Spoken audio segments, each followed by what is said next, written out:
Good morning guys, welcome back to our channel. आज है 21 मई और डेफिनेटली जैसा सुबह का रूटीन रहता है वैसा रहा। रात को डेफिनेटली उठे और फिर सुबह 9:45 बजे नहीं 9 सवा 9 बजे उठ गए थे। और दैन उसके बाद वही चाय पी, गर्म पानी पिया, और अगर मैं बात करूँ तो मछलियों को, फिशेस को खाना भी दिया। और उसके बाद अगर मैं बात करूँ तो तैयार होके निकल चुका हूँ मैं अपने घर से। कुछ मीटिंग्स वगैरह थी, उसके लिए निकला हूँ। मैं अभी आया हूँ पंडित आर्यन मिश्रा जी के यहाँ पे। यहाँ पे सर का 3rd बैच का समापन हो रहा है और हमने स्पेशली बताया और मैं आया। यहाँ पे डॉक्टर विजय अग्रवाल सर भी बैठे हुए हैं।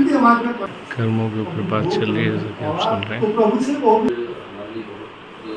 खुशी की बात है कि हमारे बीच में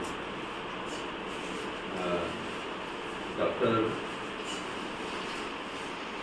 विजय अग्रवाल साहब मौजूद हैं और इनके बारे में आप डॉक्टर साहब को आज बहुत से लोग हैं जो पहली बार देख जरूर रहे हैं, लेकिन मैं इतना समझता हूँ कि आप मेरी बात को ध्यान देंगे कि इनके द्वारा लिखी गई 100 किताबों में से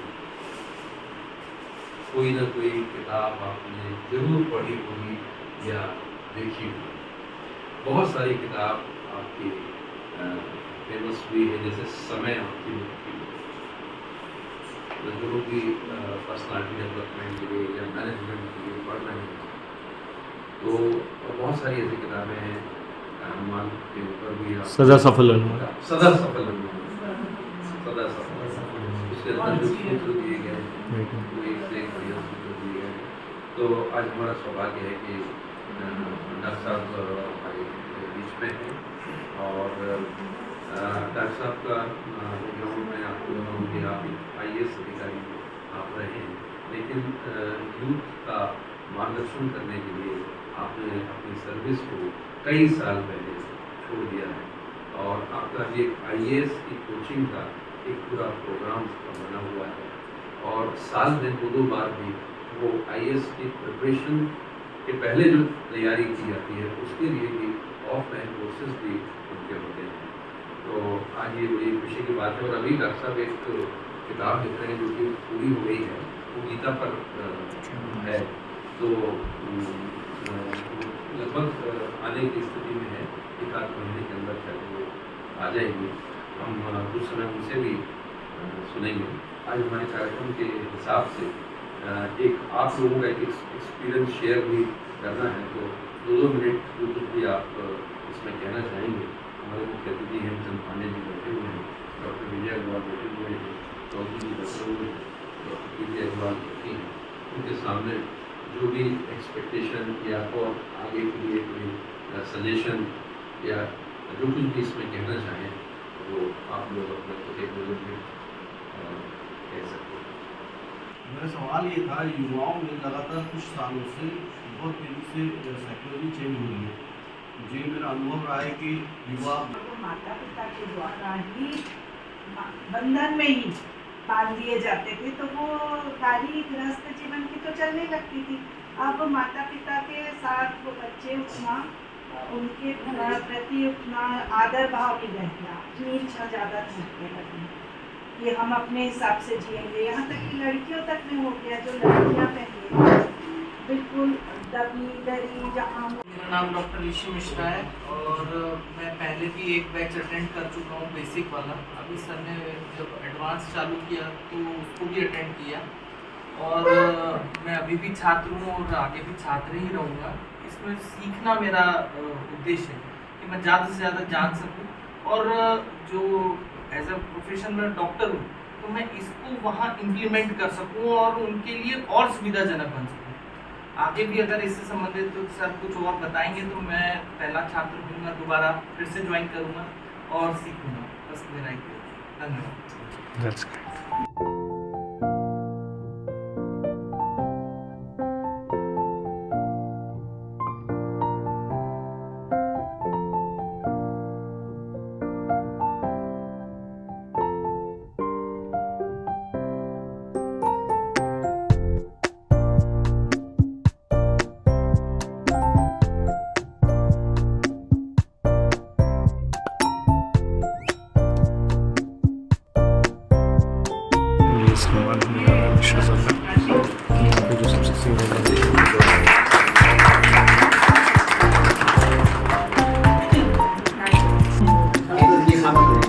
ये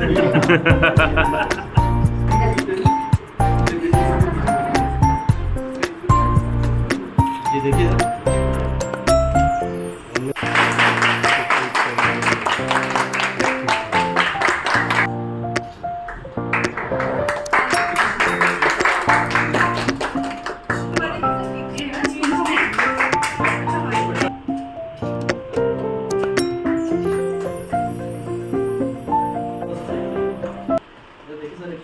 देख सकते हैं प्रॉमिस के ऊपर सारी चीज़ें बताई गई हैं।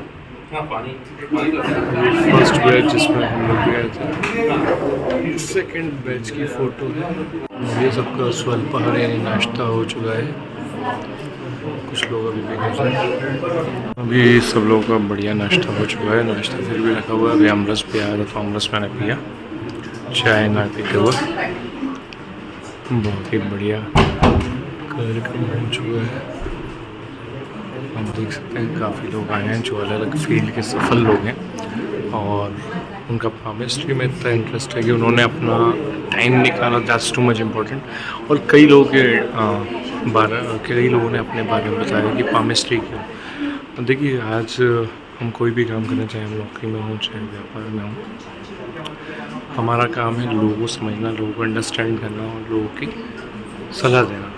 तो पामिस्ट्री के माध्यम से आप लोगों को ज़्यादा बेहतर तरीके से एडवाइस कर सकते हैं, उनकी बॉडी लैंग्वेज को समझ सकते हैं, उनके बारे में बता सकते हैं और उनको सॉल्यूशन दे सकते हैं। तो दैट्स ग्रेट।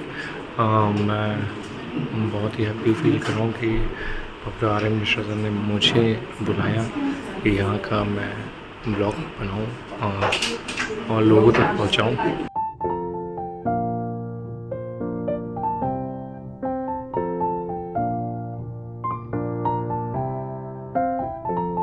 अपनी खुद की किताब, लिखी हुई किताब देते हुए कई चीज़ें तो जाने पहचाने से हैं, तो ऐसे समय में थोड़ी सी दिक्कत बढ़ जाती है कि पहले क्या बोल चुका हूँ और अब क्या बोल रहा है, तो प्रॉब्लम हो जाती है। एक बात पूछना कि ये जो भाई की किताब और मेरी किताब हो गई और मैं समझता हूँ कि एक महीने में किताब आ गई, लेकिन फिर ऐसे दिमाग में बात आई कि बड़े लोगों को समझाना बड़ा मुश्किल है। अगर बच्चों के दिमाग में गीता का बीज डाल दिए जाए तो शायद ये जब बड़े होंगे तो बात बने, तो इनको भी वो बात पसंद आई। तो फिर मैंने एक दूसरी किताब लिखी स्टूडेंट्स के लिए, वो भी लिखी जा चुकी है, लेकिन उसको छप के आने में मुझे लगता है 5-6 महीने लग गए। ये बात मैं खासकर आप लोगों से इसलिए बता रहा हूँ कि आप लोगों से कई स्कूल कॉलेज से जुड़े हुए हैं, तो अगर कभी भी आपको लगता है कि आप अपने स्टूडेंट्स को, अपने लोगों को गीता के बारे में कुछ बताना चाह रहे हैं, तो आप बिल्कुल हम लोगों को याद कर सकते हैं। हम लोग आएंगे और उनको गीता के बारे में जो भी जानकारी है, जो भी लाइफ से रिलेटेड मदद कर सकते हैं उसके बारे में। एक दो बातें खासकर मैं आप लोगों से शेयर करना चाहूँगा। अभी विज्ञान की बात हो रही है। दरअसल होता क्या है कि हम लोग शब्दों के अर्थ खो चुके हैं, जो रियल मीनिंग्स होते हैं वो अर्थ खो चुके हैं, और जो धारणाओं के अर्थ हैं बस वही रहते हैं।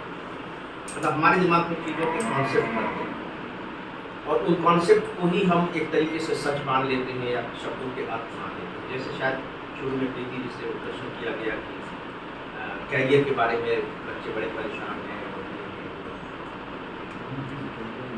सोच करके देखिए कि जो भी हम सोच रहे हैं, चाहे वो कैरियर को लेकर हो, चाहे विज्ञान को लेकर हो, क्या वो सच में परफेक्ट मीनिंग दे रहा है? ये जो विज्ञान शब्द का अर्थ जो हमारे दिमाग में आया है, क्या आपको नहीं लगता कि जब हमने 9वीं की पढ़ाई, 8वीं की पढ़ाई पूरी कर ली और जो हुआ कि साइंस लें, कॉमर्स लें, आर्ट्स लें, तो वहाँ ये हुआ कि अगर साइंस लेना है तो केमिस्ट्री, बॉटनी, जूलॉजी पढ़ना पड़ेगी। तो हमारे दिमाग में बन गया जो केमिस्ट्री, बॉटनी, जूलॉजी, इंजीनियरिंग ये है साइंस। लेकिन पाक कला क्या है? क्या वो साइंस नहीं? झाड़ू लगाना साइंस नहीं? सीधी सी बात है, science when we learn the science. When we are doing, that is not. Simple सी definition. किसी भी चीज को जब हम पढ़ते हैं तो विज्ञान, क्योंकि हम ज्ञान ले रहे हैं, और किसी भी चीज़ को पढ़ने का एक सिस्टम। अगर हम बायोलॉजी कहते हैं तो हम सोशियोलॉजी भी तो कहते हैं। कहाँ तो बायोलॉजी है, कहाँ सोशियोलॉजी, दोनों के पीछे लॉजिक क्यों लगा, वो उसको कुछ और कह देते। तो इसका मतलब है कि ये जो दिमाग में हमारे है, साइंस कोई अलग चीज़ है और आर्ट कोई अलग चीज़ है। मुझे लगता है कि इससे थोड़ी सी मुक्ति में पानी चाहिए। जब हम किसी भी चीज़ को पढ़ रहे हैं, किसी भी चीज़ को सीख रहे हैं तो वो साइंस है, लेकिन जब उसी को कर रहे हैं तो वो आर्ट में कन्वर्ट हो। आप सब ने यहाँ पढ़ाई की, आपने साइंस की पढ़ाई की, मिश्रा जी ने सिखाया, तो ये आर्ट के फॉर्म में सिखा रहे हैं, साइंस के फॉर्म में नहीं सिखा रहे। साइंस को आर्ट के रूप में ढाल के सिखा रहे हैं। और अब जब जाकर के आप दूसरों के साथ इंटरेक्शन करेंगे, उनके बारे में बताएंगे, तो वो वहाँ जाकर के आर्ट करेंगे। साइंस में कभी परिवर्तन नहीं होता। H2+O2 2H2O का ही फार्मूला होता। ग्रेविटेशनल फोर्स जैसे इस धरती पर यहाँ काम कर रहे हैं, उसी तरह से न्यूयॉर्क में भी काम कर रहे हैं। लेकिन केमिस्ट्री जो एक ही गुरु ने पढ़ाया है, एक ही किताब से पढ़ाया है, एक ही स्थान पर पढ़ाया है, एक ही तरीके से पढ़ाया है, आप दो लोग एक ही व्यक्ति को जब डील करेंगे तो डिफरेंट हो जाएगा। तो जब डिफरेंट हो गया तो आर्ट होता है। हमारे यहाँ कहा गया उस डॉक्टर के हाथ में बड़ा जस होता है। तो साइंस पढ़ करके आया था मेडिकल कॉलेज से, और पता लगा कि जिसके हाथ में हम कह रहे हैं जस होता है, वो सेकेंड डिवीजन पास हुआ हो, और जो गोल्ड मेडलिस्ट है वो अपना क्लिनिक बंद कर आकर के बैठा हुआ, उसकी क्लिनिक भी चलती है। ये जो माइंड का जो सेट है, गीता में इसको बहुत इम्पोर्टेंस दिया गया। आप जब केमिस्ट्री में जाएंगे और जब आपकी भावनाएं एक अलग तरीके की होंगी, तो आप देखेंगे कि आपने वो पढ़ा नहीं है, किसी ने पढ़ाया। क्या सच पूछे तो इसे पढ़ाया भी नहीं जा सकता है, लेकिन जो आप बोलेंगे, जो आप बताएंगे, जो आप प्रेडिक्ट करेंगे, वो बिल्कुल ये मैं आप यूँ कह सकते हैं कि अपने अनुभव के आधार पर भी ये बात कह सकता हूँ। तो प्लीज़ इसका आप लोग थोड़ा सा ध्यान रखें। दूसरी चीज़, जो आखिरी चीज़ है, वो बता रहे, जो कि आप केमिस्ट्री के तहत आप लोगों के जीवन का सत्य बताएं, जो उनके जीवन का सत्य। बेसिकली सत्य क्या है? मैंने शुरू में कहा कि जब तक हम चीज़ों के कॉन्सेप्ट से अपने आप को मुक्त नहीं करेंगे, तब तक सत्य। क्या जो दिखाई दे रहा है वो सच है? दिखाई तो सूरज चलता हुआ दे रहा है पृथ्वी पे स्थित, लेकिन क्या वो सच है? सच नहीं। आप एक ग्लास, अगर आपका पूजा करो, एक दीपक जला दीजिए, तो दीपक यहाँ जलता होगा, थोड़ी दूर पर आपको एक दूसरा दीपक जलता हुआ दिखाई देगा, तो क्या वो भी दीपक है, जलता हुआ दीपक?